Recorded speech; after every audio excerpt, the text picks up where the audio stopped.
Dando continuidade aqui ao nosso estudo. Bom, como a gente viu, são diversas as expressões empíricas, são diversos cientistas, engenheiros que estudaram o comportamento dos canais para que nós entendamos a velocidade de escoamento e calculemos as nossas vazões. Uma delas, e a mais famosa delas, e a que mais cai em prova, é o que eu quero que vocês saibam. Aqui não tem jeito, aqui tem que decorar.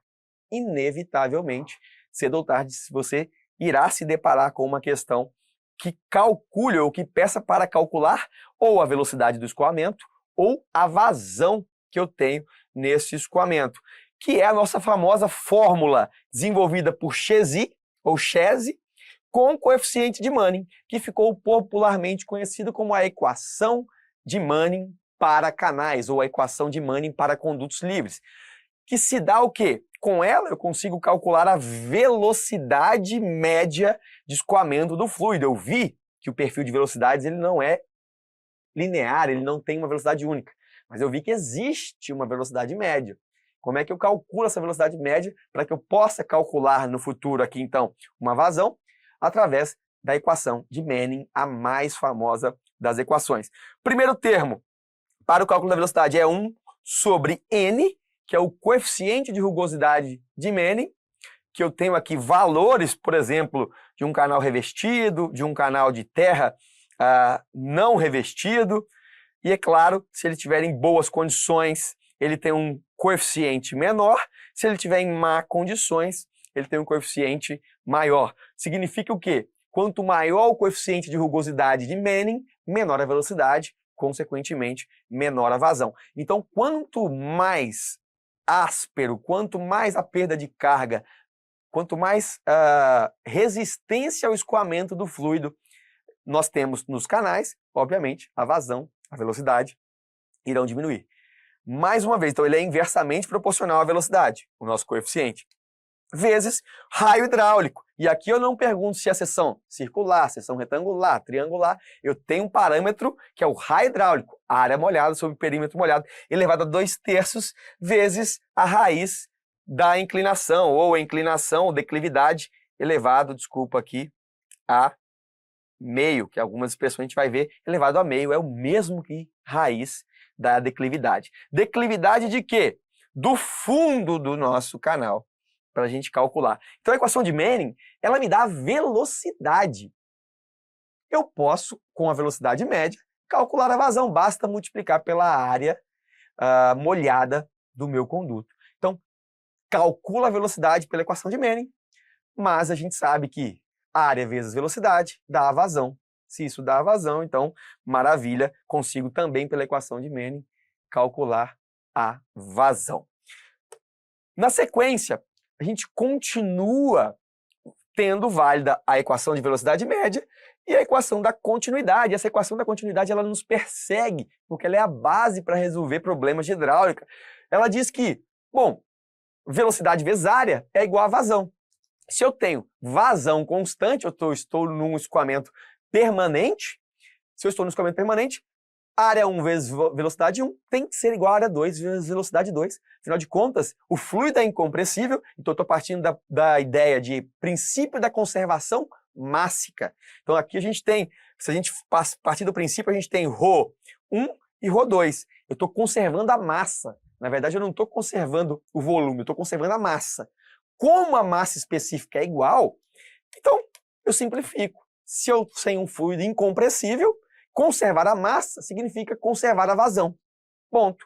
Então decorre do princípio da conservação mássica a equação da continuidade e ela é válida tanto para condutos forçados quanto para condutos livres. E é por isso também que eu consigo perceber que para o cálculo da vazão, basta que eu acrescente ao termo de velocidade o que nós chamamos de área molhada, e aí a gente tem então este conceito que, ora, em termos de vazão, veja comigo, se eu aumento o raio hidráulico, aumenta a vazão. Se eu aumento a declividade do fundo do canal, aumento a vazão. Se eu aumento a área molhada, aumento a vazão. Se eu aumento o coeficiente de rugosidade de Manning, reduzo a vazão. Ele é o único termo inversamente proporcional. Se eu estou aumentando a rugosidade, estou oferecendo resistência ao escoamento, então vai escoar menos. Vai passar menos água ali, menos volume por unidade de tempo. E aí, a título simbólico, só para mostrar para vocês que existe um determinado coeficiente de Manning para cada um dos tipos de paredes, né? Paredes de pedra, paredes talhadas, cimento liso. Obviamente, quanto mais rugoso, quanto mais áspero, maior o coeficiente de Manning. Quanto mais antigo, para o mesmo material, também maior o coeficiente de Manning. Por quê? Cada vez que eu aumento o coeficiente de Manning, eu aumento a rugosidade, eu aumento a resistência, portanto, reduzo a vazão, reduzo a eficiência de escoamento. Só que existem ali, quando a gente faz manipulações algébricas daquela expressão de Manning, que aqui eu quero que vocês decorem, eu exijo que vocês decorem, quando a gente faz manipulações algébricas, na maioria das vezes, nós temos o quê? Dados que me permitem calcular diretamente soluções determinadas. Então, eu tenho a vazão, eu tenho a área, e quero calcular, por exemplo, só a inclinação, a declividade do fundo do canal. Ou tenho todos os dados e quero calcular a vazão. A maioria dos problemas são determinados, e esses é o que você vai ver em prova. Mas existem ábacos para a solução de problemas indeterminados, que são problemas que diversas soluções atenderiam àquela determinada expressão. São os problemas que nós chamamos de indeterminados. Veja, por exemplo, se eu conheço N, conheço área molhada e conheço raio hidráulico, existe uma infinidade de pares, vazão, declividade, que vão satisfazer essa equação. Então eu não sei, tem várias relações aqui de vazão e inclinação que vão satisfazer todo o restante. São problemas que a gente tem indeterminados, por isso que existem aí o surgimento de ábacos e você pode se deparar com isso em algum momento, que não é o caso dos nossos exercícios. A maioria dos nossos exercícios me dá uma relação que unívoca, me dá um determinado dado e eu calculo aquilo que falta. Esses são os nossos problemas de hidráulica aqui em condutos livres que nós vemos em prova. Uma outra observação que eu quero que vocês fiquem de olho, estava quase passando batido, é isso daqui. Olha para vocês verem a equação de Manning. Ela tem um coeficiente N de rugosidade que é dimensional. Ele tem dimensão. A maioria dos nossos coeficientes geralmente são adimensionais. Ele tem dimensão aqui, porque ele precisa compatibilizar essa expressão.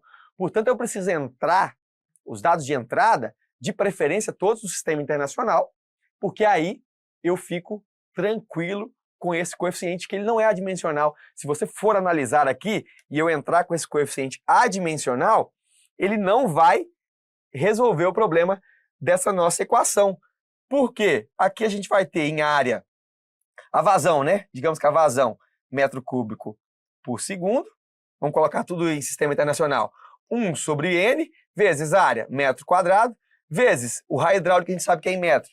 Então, metro elevado a 2/3, vezes a inclinação, metro por metro elevado a meio. Se é metro por metro aqui, simplifica. Se aqui é metro quadrado, simplifica com metro cúbico, ficou só metro. Maravilha! Se aqui eu tenho metro quadrado com metro cúbico, simplificou, né? Então, saiu. Ficou o que, então? Se eu isolo N é igual a metro elevado a 2/3, dividido por metro vezes, passando segundo para lá, segundo. Então, aqui a gente tem metro, a gente faz 2/3 menos 1, né? Que é menos 3/3, a gente tem menos 1/3. Então, qual que é a minha unidade do coeficiente de Manning? Se a gente colocar no sistema internacional, é m na menos 1/3 vezes segundo. Ou seja, esta é a unidade do coeficiente de Manning, que ninguém fala sobre isso, mas ele é dimensional. Por que eu estou falando para vocês terem cuidado com isso? Para que eu não sofra problemas, eu uso esse número aqui, mas eu tenho que compatibilizar as unidades do meu exercício. Eu não posso sair simplesmente utilizando isso daí. Então é metro na menos 1/3 vezes segundo, é a unidade. Preciso saber disso? Não, mas eu preciso saber que eu não posso entrar com variáveis aleatórias com qualquer tipo de unidade. O coeficiente de Manning, ele é dimensional para resolver os nossos problemas. Maravilha! Agora, entendamos o escoamento permanente. Já falamos sobre isso. O escoamento permanente, as propriedades não variam ao longo do tempo, mas variam de posição para posição. Ele só não varia de posição para posição se ele for permanente, uniforme. Opa, tá aqui, ó, permanente uniforme. Então aqui se eu pego este ponto, ele tem a mesma pressão e velocidade se eu pegar esse ponto. E eu pegar outro ponto aqui no fundo, também, mesma velocidade, mesma pressão. E não muda no tempo. Agora aqui eu entro em regimes, em regiões, onde eu tenho escoamento permanente, mais variado. Então ele é permanente, mas ele não é uniforme. A cada seção vai ter uma velocidade, uma determinada pressão ao longo desse escoamento. Então existe uma variação, seja ela gradual, seja ela brusca. Na parte de remanso, aqui nós temos movimentos gradualmente variados. Inclusive a gente pode ver aqui, ó, uma leve aumento da profundidade. Se existe esse aumento de profundidade para uma determinada vazão, o que a gente vai ter? Aumentou minha área, né? Porque a seção transversal é a mesma. Se ele ficou mais fundo, aumentou a área. Então o remanso tende a ter uma zona de velocidade um pouco mais baixa. Opa, olha depois dessa barragem. Nós temos uma lâmina bem baixa. Putz, mas se tem que escoar o mesmo conteúdo, eu preciso ter uma velocidade muito alta. Percebe? Velocidade muito alta, porque a lâmina é baixa. Velocidade muito ou mais baixa, quando a lâmina é alta. Diferente dos regimes uniformes, a gente tem uma velocidade média que se mantém ao longo do escoamento. Então essas zonas de transição, né, são zonas onde o escoamento é variado, é um permanente variado, seja gradual, nos níveis de remanso, seja brusco, nos casos de ressalto hidráulico. Então é isso que a gente mostra aqui, ó. Primeiro, uma zona uniforme, aí eu tenho a inserção de um aumento de declividade. Esse aumento de declividade me gera um escoamento gradualmente variado, ele é gradualmente acelerado. Cada ponto vai se manter constante, com a velocidade constante, pressão constante, mas ele muda de ponto para ponto, ela não é a mesma. E veja, quando ela vai acelerando, a lâmina d'água vai o quê? Reduzindo. A vazão escoada é a mesma. Quando eu tenho uma lâmina alta, o que aconteceu? Diminuiu a vazão, diminuiu a velocidade, desculpa. Então, lâmina mais alta, velocidade mais lenta, por isso que a gente tem essas áreas chamadas áreas de remanso. E a gente tem aqui um escoamento no regime crítico. Agora, preciso entender uma parte um pouquinho mais chata do regime crítico, mas agora acho que a gente já tem subsídio para entender o que é esse regime crítico. Veja, nós falamos sobre carga específica. No começo falamos sobre carga específica no regime uniforme, né? Regime de escoamento permanente, uniforme. Mas agora eu quero entender esse regime permanente, mas não mais uniforme, no regime permanente variado, só para entender rapidamente o comportamento. Veja, se a gente parte do conceito que nós vimos de energia específica, né, utilizando como base o fundo do canal, então é sempre uma energia específica de Y mais V ao quadrado sobre 2G. Isso não muda. A energia específica vai ser sempre a mesma se eu tenho um escoamento uniforme, se eu tenho um escoamento aqui uniforme, permanente uniforme. Se ele for permanente variado, opa, aí vai existir uma variação de velocidade, vai existir uma variação de profundidade. Então, Y e V podem variar. Se eu quiser escrever isso em termos de vazão, é só eu isolar, né? A velocidade é vazão sobre área. Significa que, para uma dada vazão, se eu vou fixar a vazão, eu vou escrever então que a energia específica é Y mais vazão ao quadrado, que eu estou substituindo velocidade por vazão sobre área, veja bem, sobre 2G, vezes área. Mas a área, eu não quero escrever aqui a área, porque eu não sei qual é a seção geométrica. Então, independe, mas vai ser sempre uma função de Y. Se é mais fundo, tem mais área. Se é mais baixo, tem menos área. Então, se fosse seção transversal, trapezoidal, circular, semicircular, não interessa. Sempre vou ter no denominador uma função de Y, que é uma função da profundidade do escoamento. E aí, analise bem. Quando eu tenho um escoamento muito profundo, mas extremamente profundo, lá no limite, tendendo ao infinito, eu vou ter o quê? Essa expressão tendendo a zero. Então, olha, se a gente reescreve isso que agora, tomando como referência, como sempre, o fundo do canal, nossa carga específica. Se eu chamar essa carga específica de E, que é a nossa energia, ela é um somatório da parcela 1, que é a energia de posição, mais a parcela 2, que é a energia de escoamento, energia cinética, velocidade. Se eu jogo Y lá, tendendo ao infinito, o que acontece com a minha parcela E2 de energia? Ela vai tender a zero, porque ela é uma função de Y. Se ela vai tender a zero, a minha energia específica, a minha carga específica vai ser simplesmente carga específica igual a Y, que anulei o outro termo. Então vai virar uma reta onde a energia vai ser praticamente igual a Y, simplesmente Y, por isso que eu traço esse gráfico. Minha energia específica vai ser Y. E se eu jogo o Y lá tendendo a zero, se eu quero que minha profundidade de escoamento seja cada vez mais reduzida, então eu estou reduzindo o Y tanto que isso aqui vai tender a zero e isso aqui vai tender ao infinito. Concorda? Isso aqui vai tender a um número muito grande. Então, eu estou descartando a energia 1 e eu estou falando que a energia, então, vai ser simplesmente função de E2, vai ser simplesmente a energia 2. Então, aqui eu estou tendo um caso de Y muito grande, aqui no caso de Y muito pequeno. Significa que eu nunca vou estar em E igual a Y e nunca vou estar em E igual a Q ao quadrado sobre 2G, função de Y ao quadrado. Isso aqui são assíntotas, eu nunca vou tocar nem esse cenário, nem esse. Então, eu vou viver entre essa reta e essa parábola. Então, aqui a gente faz a nossa curva aqui de energia específica em relação à profundidade. Ela tem uma assíntota que nunca vai tocar, que é essa, e outra que nunca vai tocar, que é essa. Ok? Então, ok. O que acontece com isso daqui? Isso daqui quer dizer que para uma mesma energia específica, eu posso ter duas profundidades e, consequentemente, velocidades diferentes. Então, olha, para uma determinada vazão, se eu vou fixar a vazão, vai existir sempre duas profundidades que vão satisfazer a equação. Veja, se eu determino que essa é a minha energia específica do escoamento, eu posso estar neste ponto. Esse ponto significa um Y menor, né, um Y baixo, consequentemente uma velocidade alta, ou posso seguir essa linha e estar neste outro ponto. Este aqui já tem uma profundidade de escoamento maior, consequentemente vai me dar uma velocidade menor, porque eu preciso manter a minha vazão constante. Por isso que surge o nosso ressalto hidráulico e essas áreas de remanso. Então está aqui um desenho bem específico. A gente tem as nossas assíntotas e a curva de energia específica. Se eu estou aqui num ponto de raso, um ponto de Y1 bem pequeno, é um ponto raso que tem grande velocidade V1 mais alta.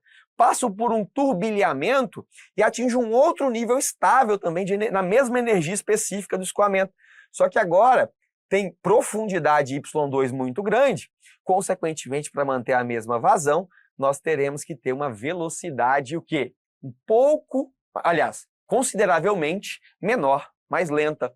Então, por isso que a gente vê alguns casos, velocidade grande, lâmina pequena, velocidade lenta e aquele grande remanso, aquela profundidade bem maior. Aí é que está o nosso limite de divisão entre um escoamento em regime superior. O que significa regime superior? A profundidade é maior do que a crítica, e ou regime inferior, onde a profundidade do escoamento é menor do que a crítica. Quem é a minha profundidade crítica? Obviamente é a que vai dividir o escoamento aqui. É a única que vai existir uma energia específica única associada, uma energia crítica específica. Então, neste ponto aqui, eu não posso existir ponto mais à esquerda, né? E todo ponto que for mais à direita, ele terá o quê? Sempre dois correspondentes para uma mesma vazão. Então, neste caso aqui, no escoamento crítico, ele está numa profundidade crítica e com uma determinada energia específica. A ponto que nós podemos dizer que o escoamento crítico é o estágio em que a energia específica é mínima. Veja, eu estou no menor nível de energia. E2 é maior, E1 é maior, a energia cresce nesse sentido. Meu Ezinho cresce. Então, a menor energia específica para uma dada vazão. Se eu fixo a vazão, fixei a vazão. Então, o meu escoamento, o meu estágio, né, escoamento crítico, é aquele que, para essa vazão, tem a menor energia específica. Agora, se eu quero fixar a energia específica, então, quando eu faço a mesma leitura, em outras palavras, eu falo que o escoamento crítico é o estágio em que eu tenho a máxima vazão para uma determinada energia. Então, qual é o escoamento crítico? É o que eu consigo entender se eu fixo a determinada energia específica. Para essa determinada energia específica, o escoamento crítico é aquele que me dá a maior vazão.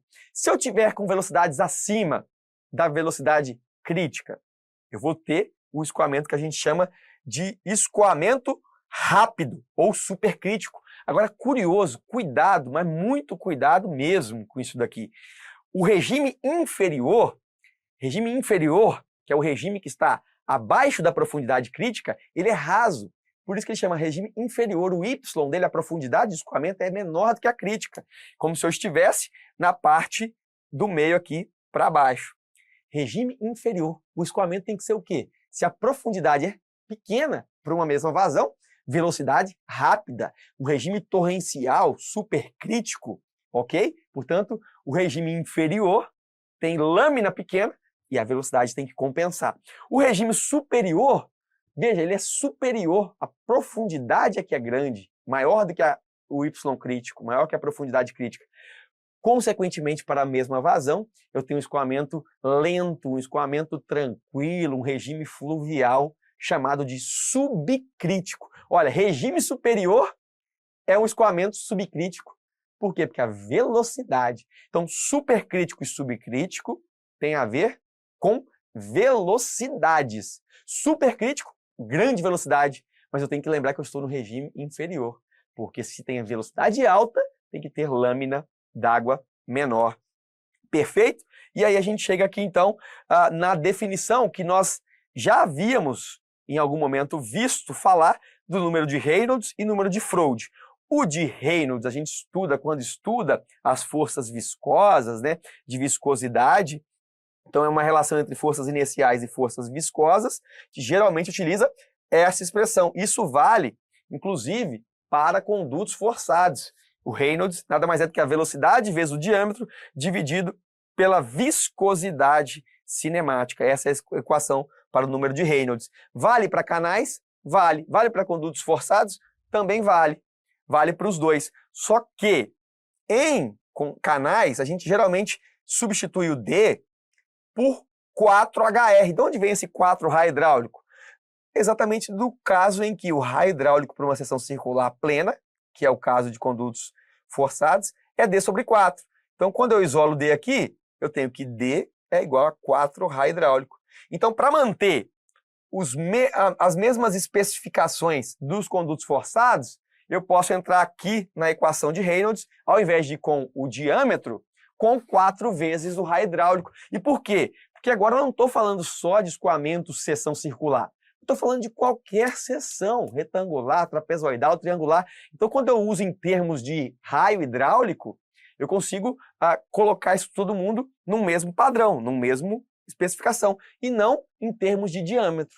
Concordam? Então, eu entro com 4 vezes o raio hidráulico e aí mantenho o regime de escoamento laminar, né, abaixo de 2000, e regime de escoamento turbulento acima de 2000. Mas isso tem a ver com o quê? Com o tipo, a maneira que se dá o escoamento. Aqui turbulento, aqui laminar. Maravilha? Então, eu utilizo essa expressão. Uma outra observação é que alguns autores vão, e na maioria das vezes a gente vai ver em prova, falar que no caso de número de Reynolds para o escoamento em canais, para condutos livres, eu utilizo essa expressão simplesmente trocando D por raio hidráulico, porque o D era o diâmetro, né? Então agora eu simplesmente troquei diâmetro por raio hidráulico, que é um parâmetro que eu posso ter para qualquer seção transversal. Só que aí quando eu utilizo isso, e é esse que é o mais utilizado, os valores do número de Reynolds, que determinam escoamento laminar para escoamento turbulento e regime de transição, eles são todos divididos por 4. Então eu quero que vocês entendam que isso aqui de 2000 acima de 4000 é exatamente isso daqui, dividido por 4. Então eu peguei aquilo lá, dividi por 4, porque aqui eu simplesmente, ao invés de fazer a equivalência, Eu troquei diâmetro por raio hidráulico. Então essa aqui é a tabelinha. Reynolds para condutos livres, abaixo de 500 é um escoamento laminar. Acima de 2.000, um escoamento turbulento. E nesse intermeio, regime de transição. E o outro? O outro é o que a gente chama de número de Froude, que é a relação entre forças inerciais e gravitacionais, quando a gente tem um escoamento permanente não uniforme, que ele é permanente, mas ele varia, então ele tem zonas de transição, zonas com profundidades abaixo da crítica, zonas com profundidades mais altas do que a crítica. Qual é a expressão? Velocidade dividido por raiz de G vezes YH, que é a profundidade hidráulica. Lembra que eu falei para vocês, se nós estamos numa velocidade abaixo da velocidade crítica, nós estamos num regime lento, né? A profundidade é grande e ele é subcrítico ou fluvial.